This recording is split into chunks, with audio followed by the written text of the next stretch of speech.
Okay so मैंने अभी just बोला कोई भी एटम ले, कोई भी मॉलिक्यूल ले, हमेशा ई बाय एम रेशियो क्या है, सेम है। इससे क्या पता चलता है? जे थॉमसन ने क्या कंक्लूजन निकाला होगा?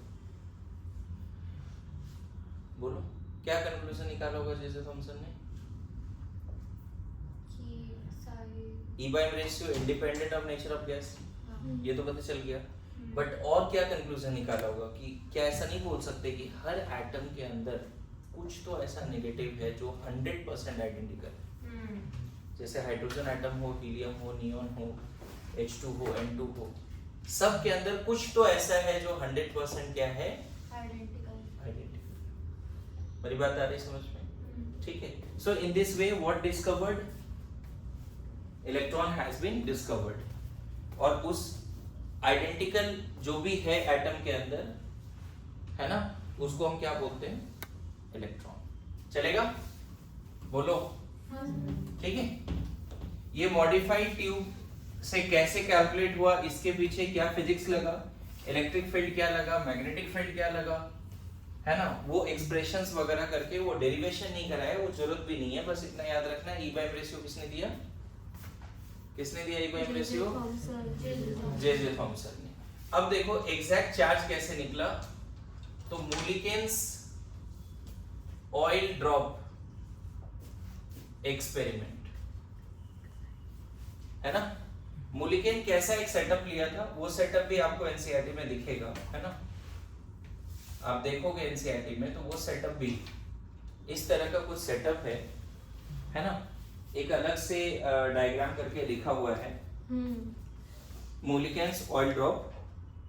देखो यहाँ पे लिखा हुआ है मुलिकेन्स ऑयल ड्रॉप एक्सपेरिमेंट। सेटअप कुछ ऐसा दिख रहा है, अगर आपको दिख रहा होगा तो एक बार वो पेज में रहिए सब लोग। दिस इज द सेटअप, देखा? अगर आप देखोगे यहाँ पे मैंने एक और प्लेट बनाया हुआ है, ये भी एक तरह का प्लेट है ना। ऊपर हमने यहाँ पे एक देखो एटमाइजर करके कंसेप्ट है, दिख रहा है? हाँ। एटमाइजर, ठीक है।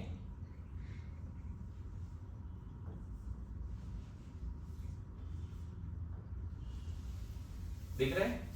यहाँ पे क्या है, ऑयल है। बोलो, होगा कि ये पंप है एक तरह से, अगर इसको पंप करेंगे ना तो यहाँ से ऑयल ड्रॉपलेट्स निकलेगा, क्योंकि ये ऑयल है यहाँ पे। ये पंप करोगे तो यहाँ पे ऑयल ड्रॉपलेट्स इस चेंबर में आ जाएगा। क्लियर है? छोटे छोटे ड्रॉपलेट्स होंगे ऑयल के। पता है यहाँ पे हमने एक छोटा सा फाइन कट बनाया है, बहुत फाइन, जिससे सिर्फ ड्रॉप नीचे आ सकता है, जिससे सिर्फ ड्रॉप नीचे आ सकता है। दिख रहा है? एक दो ड्रॉप नीचे आ रहे हैं। अभी मैं फिर से इसका एक एनिमेशन दिखाऊंगा, आपको समझ में आ जाएगा। ड्रॉप नीचे आ सकता है। हमने क्या किया, इसको इस वाले जो मेटालिक प्लेट है, सर्कुलर प्लेट है, उसको मान लो तुमने पॉजिटिव से जोड़ दिया और इसको नेगेटिव से जोड़ दिया, ये प्लस ये माइनस। गौर करना, एक और यहाँ पे सेटअप है, आपको दिख रहा होगा। बाहर से यहीं कहाँ पे कट है और यहाँ से एक्सरे भेज रहे हैं। अंदर क्या भेज रहे हैं? एक्सरे। दिख रहा है आपको? बोलो। मैं बताऊं एक्सरे के बारे में, मॉडर्न फिजिक्स में पढ़ना है, लेकिन अभी मैं होमवर्क जरूर दूंगा। एक्सरे का कैरेक्टरिस्टिक्स थोड़ा लिखना है। X-ray just like electromagnetic wave होता है। जैसे ये जो लाइट सोर्स है, विजिबल रीजन का एनर्जी निकाल रहा है। थोड़ा बहुत आइडिया होगा, इसी चैप्टर में पढ़ाएंगे। ये जो लाइट सोर्स है, ये किसका एनर्जी निकाल रहा है? विजिबल रीजन का। कुछ ऐसे भी सोर्स हैं जो आईआर निकालते हैं, इंफ्रारेड, कुछ ऐसे यूवी निकालते हैं, कुछ ऐसे सोर्स हैं जो एक्सरे भी निकालते हैं। हाँ। है ना। अगर बोन वगैरह कभी किसी का फ्रैक्चर हुआ है, किसी को असिस्ट किए होंगे, तो एक्सरे मशीन होते हैं जो एक्सरे जनरेट करता है ना। वहां पे देखो हमने डिजाइन कर लिया ऐसे डिवाइस जो एक्सरे भी जनरेट करता है। ऐसे नेचुरल सोर्स तो बहुत सारे हैं जो हर तरह का वेव निकालता है। मेरी बात समझ रहे हो? तो मोबाइल जो लेके चल रहे हो वो भी एक कहीं ना कहीं इलेक्ट्रोमैग्नेटिक वेव जनरेट करता है, और वो सिर्फ जनरेट नहीं करता, वो रिसीव भी करता है। इस पे आगे बात करेंगे। तो what is x-ray? X-ray is so powerful energetic electromagnetic wave कि अगर उसके पाथ में कोई मॉलिक्यूल आता है तो उसको आयनाइज कर देता है।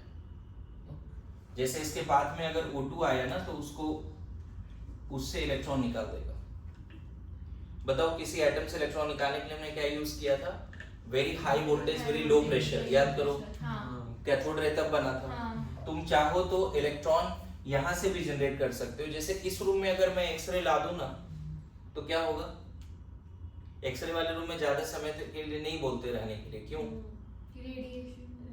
रेडिएशन वाली बात भी है। और इस रूम में अगर एक्सरे आ गया तो यहाँ का जो एयर है O2 N2 CO2 ये क्या होगा, आयोनाइज हो जाएगा, और आयोनाइज में have some problem on health also. इस रूम में इलेक्ट्रॉन भी फ्रीली घूमने लगेगा। फिर अभी क्या है कि इलेक्ट्रॉन फ्रीली नहीं घूम रहा है, इलेक्ट्रॉन O2 के साथ है, N2 के साथ है, न्यूट्रल है। रूम का एटमॉस्फेयर क्या है, न्यूट्रल। मेरी बात समझ रहे हो? अगर इस चेंबर्स में कोई एयर है और उससे एक्सरे पास करा दें, एक्सरे इतना पावरफुल है बच्चे कि अपने मसल से क्रॉस हो जाता है, बोन से नहीं हो पाता। ये भी तो सोचो, अपने मसल से, इतना तो पता है ना, टाइनी पोर्स है मसल्स में, है ना, स्किन मसल सबसे पास हो गया, सिर्फ बोन से पास नहीं हो पाता एक्सरे। अरे यस नो, तो क्लियर है ना, मेरी बातें आ रही समझ में?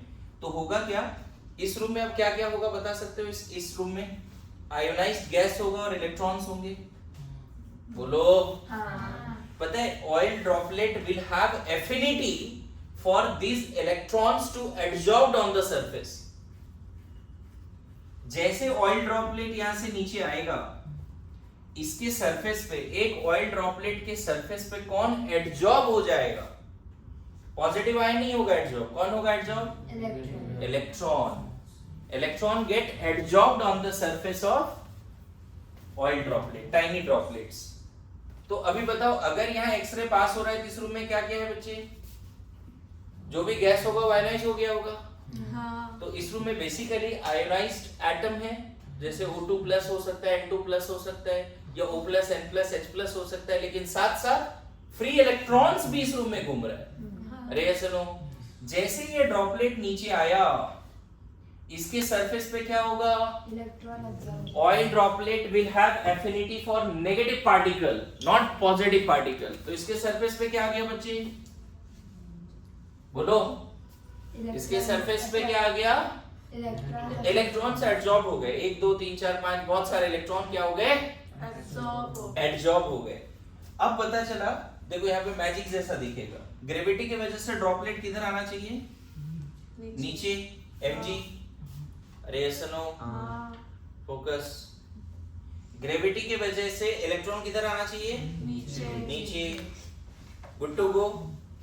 लेकिन इस पे एक फोर्स लगा, इलेक्ट्रिक फोर्स, क्योंकि ये ड्रॉपलेट अब नेगेटिवली चार्ज हो गया है। ये ड्रॉपलेट क्या हो चुका है? नेगेटिवली चार्ज हो चुका है। तो इस पे एक इलेक्ट्रिक फोर्स लगेगा, charge into electric field, charge into, ये इलेक्ट्रोस्टैट में पढ़ोगे, इलेक्ट्रिक फोर्स का फॉर्मूला है। चार्ज इनटू मतलब इस ड्रॉपलेट पे जो चार्ज है, अच्छा बताओ, अगर ये नेगेटिवली चार्ज है तो किधर फोर्स लगेगा इस पे? इतना तो पता है, पॉजिटिव प्लेट की तरफ या नेगेटिव प्लेट की तरफ? पॉजिटिव। तो एक फोर्स ऊपर लग रहा है, एक फोर्स नीचे लग रहा है। नीचे कौन सा फोर्स लग रहा है? mg। ऊपर कौन सा फोर्स लग रहा है? यहाँ पे ये m मास ऑफ इलेक्ट्रॉन नहीं है, मास ऑफ ऑयल ड्रॉपलेट है। m क्या है? Mass of oil droplet. अब पता है एक ऑयल ड्रॉपलेट में ना ऑयल के बिलियंस ऑफ मॉलिक्यूल होंगे। मेरे बात समझ रहे हो? इतना तो हमने मोल में सीखा है। एक ड्रॉपलेट में ऑयल के बिलियंस ऑफ मॉलिक्यूल्स होंगे। Yes no? तो यहाँ जो मास ले रहे हो, मास ऑफ इलेक्ट्रॉन नहीं है, इवन जो इसके सरफेस पे इलेक्ट्रॉन है उसका कुछ औकात ही नहीं। अरे यस नो? Yes no? जो भी मास है इस ड्रॉपलेट का, वो उसका खुद का मास है। इलेक्ट्रॉन उसके ऊपर 2-4 स्टिक हो गया, उससे उसकी मास में कोई फर्क नहीं पड़ा। समझ में आया? तो उसके मास की वजह से उस पे ग्रेविटी किधर लग रहा है? नीचे। और चूंकि वो एक चार्ज, नेगेटिवली चार्ज पार्टिकल एक इलेक्ट्रिक प्लेट के बीच में है, तो उस पे एक इलेक्ट्रिक फोर्स भी ऊपर लगेगा। मैं एकदम सिंपल तरीके से समझा रहा हूँ, यहाँ पे बहुत कुछ है, फ्लूइड मैकेनिक्स वगैरह यूज करके डेरिवेशन है, वो मैं एनिमेशन में बता भी दूंगा। तो बताओ एट इक्विलिब्रियम पता है क्या होगा? अगर तुम इधर माइक्रोस्कोप वगैरह से देख रहे होगे ना, तो पता है तुम्हें अंदर दिखेगा कि ऑयल ड्रॉपलेट स्लोली नीचे जा रहा है ना? अगर ये फील्ड नहीं है तो फास्ट नीचे जा रहा है। ये वाला फील्ड नहीं है तो ऑयल ड्रॉपलेट धीरे-धीरे नीचे जा रहा है। अगर ये फील्ड नहीं है तो फास्ट जा रहा है। ये फील्ड आने की वजह से स्लोली नीचे जा रहा है। फील्ड को थोड़ा एडजस्ट कर दोगे ना, यहाँ पे पता चला एक और बैटरी लगा दिया तो पता चला ऊपर जा रहा है वो वाइट ड्रॉपलेट ग्रेविटी के अगेंस्ट जा रहा है, और तरीके से बैलेंस कर दिया तो वो एक जगह पे रुक जाएगा। क्या होगा? मतलब आपको दिखेगा remain suspended in air, bubble दिखेगा ऑयल ड्रॉपलेट की यहाँ रुका पड़ा है। समझ में आ रहा है? और उस मोमेंट पे तुम चाहो तो चार्ज निकाल सकते हो कि उसके सरफेस पे क्या चार्ज है। नहीं, क्या लिख देंगे चार्ज की जगह पे? mg बाई m क्या है बच्चे? Mass of droplet, mass of droplets, each droplets. मेरी बात आ रही समझ में? हाँ। तो यहां से जब भी चार्ज निकाला गया बच्चे इस कैलकुलेशन से क्या मिला पता है? जब भी इस कैलकुलेशन से चार्ज निकाला गया वो हमेशा n टाइम्स 1.6 into 10⁻⁻19 कूलम आया हमेशा। मतलब या तो 1 टाइम्स ऑफ दिस या 2 टाइम्स या 3 टाइम्स या 4 टाइम्स। पता है अगर सिर्फ एक ही इलेक्ट्रॉन उसके सरफेस पे स्टिक हुआ होगा तब तो चार्ज डायरेक्टली यही आ जाएगा। अगर 5 इलेक्ट्रॉन स्टिक हुआ होगा तो इसके 5 टाइम्स, मतलब हजारों बार एक्सपेरिमेंट हुए, हर बार ये वैल्यू तो मोलिक्यूल को दिखा ही, हर बार वही मिनिमम वैल्यू दिखा मोलिक्यूल को, and that's why molecule has accepted कि इलेक्ट्रॉन का चार्ज ये। मेरी बात समझ में आ रही? क्या एक्सपेरिमेंट हुआ? इसमें देखो बहुत सिंप्लीफाइड वे में समझाया है, इसमें और भी चीजें हैं, लेकिन मोलिक्यूल हैज एक्सेप्टेड कि इलेक्ट्रॉन का चार्ज क्या है। आप बताओ जे थॉमसन ने क्या दिया था? E बाई यहाँ m मास ऑफ इलेक्ट्रॉन था। ध्यान रखना, कंफ्यूज मत होना, दोनों जगह mm लिख रहा है।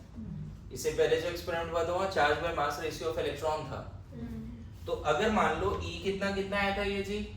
1.6 into 10 to the power E by m ratio नहीं 1.758820 into 10⁻11 coulomb, coulomb per KG.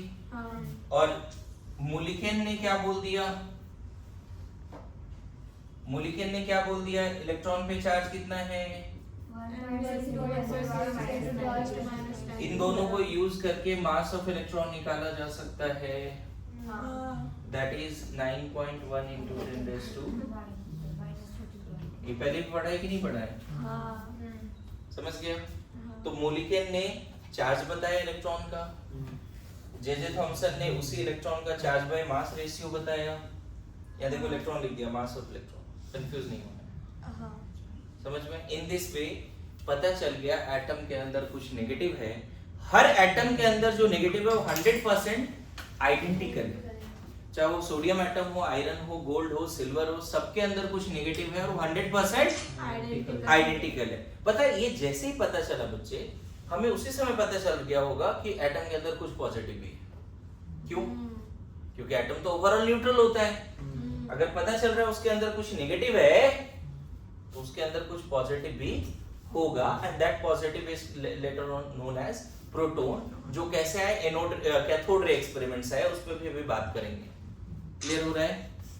तो अभी एक एनिमेशन में किसका दिखाने वाला हूं? मोलिक्यूल ऑयल ड्रॉप एक्सपेरिमेंट कैसे हुआ होगा। ऑल्दो एनसीईआरटी में जो डायग्राम है वो इसमें से कोई भी एक एनिमेशन देख सकते हैं समझने के लिए।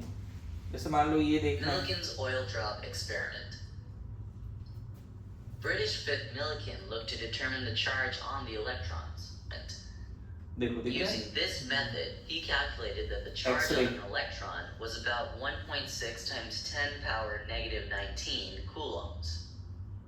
In the Millikan's oil drop method, an atomizer produces oil droplets in the form of mist, which are sent through a plate of electrical condenser. There are different forces which act on the oil drop, including gravitational, electrostatic force due to electric field, and viscous drag force. ये तो मैंने consider भी नहीं The किया rate viscous at which force। these drops fall were measured by the Buoyancy tension वगैरह through a consider भी नहीं micrometer किया। eyepiece of a telescope. देखो कैसा दिख रहा है X-rays telescope were से। passed through the chamber to ionize the air inside. On colliding with gaseous ions, these oil droplets acquire charge.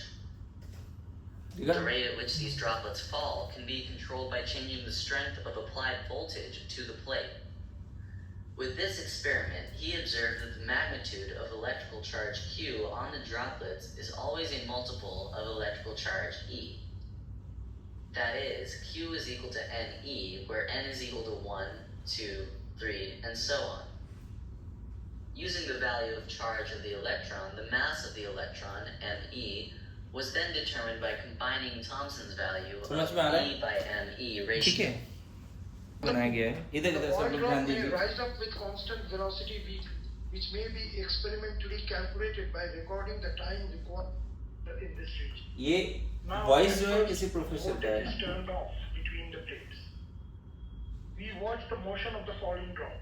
First, it accelerates because of the gravitational force Fg, and then due to viscous force Fv, a steady velocity is reached due to the air inside, which acts कितने in a force direction act होंगे उस opposite पे? to the motion of the oil. Viscous force Let ऊपर है this velocity be gravitational V1. Force नीचे है V1 can be known by दिख रहा है recording आपको? the time required for oil. Viscous force क्या है ऊपर है ग्रेविटेशनल फोर्स नीचे है और एक इलेक्ट्रिक फोर्स भी तो आएगा ऊपर अभी अरे यस नो एक इलेक्ट्रिक फोर्स भी ऊपर आएगा देखो ये सब सारे एक्सप्रेशन से मैंने बचाया आपको इतनी फिजिक्स आती नहीं इसीलिए सारे एक्सप्रेशन पे बात अभी नहीं कर रहे हैं विस्कस फोर्स क्या होता है नेट फोर्स अपवर्ड ये सारे बहुत सारे कैलकुलेशंस हैं है ना इधर इधर इधर ध्यान दीजिए अभी उधर देखने का जरूरत नहीं है आपको ये सारे बहुत सारे कैलकुलेशन अगर वो ड्रॉपलेट रुक गया कहीं बीच में इन बिटवीन तब सारे फोर्स बैलेंस होंगे एंड उसके बेसिस पे जब सारे फोर्स बैलेंस होंगे उसके बेसिस पे जब चार्ज निकाला गया देखो ये डेटा मुझे दिखाना था हर बार चार्ज निकाला गया डिफरेंट वोल्टेज पे तो ये जो वैल्यूज आ रहे हैं वो मल्टीपल ऑफ 1.16 ये डेटा दिखाना था मेरे को समझ में आ रहा है सोचो किस लेवल पे एक्सपेरिमेंट हुआ है इतने बार एक्सपेरिमेंट तो हर बार क्या दिख रहा है एक छोटा सा वैल्यू सेम दिख रहा है मतलब हमेशा मल्टीपल ऑफ क्या दिख रहा है बच्चे n का वैल्यू कभी क्या आ रहा है 25 कभी 26 है ना तो एनी हाउ ऐसे समझो कि मूलिकेन ने क्या बता दिया इलेक्ट्रॉन का चार्ज मूलिकेन ने क्या बता दिया इलेक्ट्रॉन का चार्ज क्लियर हुआ बोलो समझ में आ रहा है so in this way electron is the fundamental particle of any atom is proved by J Thomson and their charge by mass ratio is given by J.J. Thomson and Mulliken has calculated the charge of electron मैंने expression बहुत simple करके यहाँ समझाया clear हुआ बात समझ में आ रही है सो अब हम लोग एनोड रे के बारे में बात करेंगे ठीक है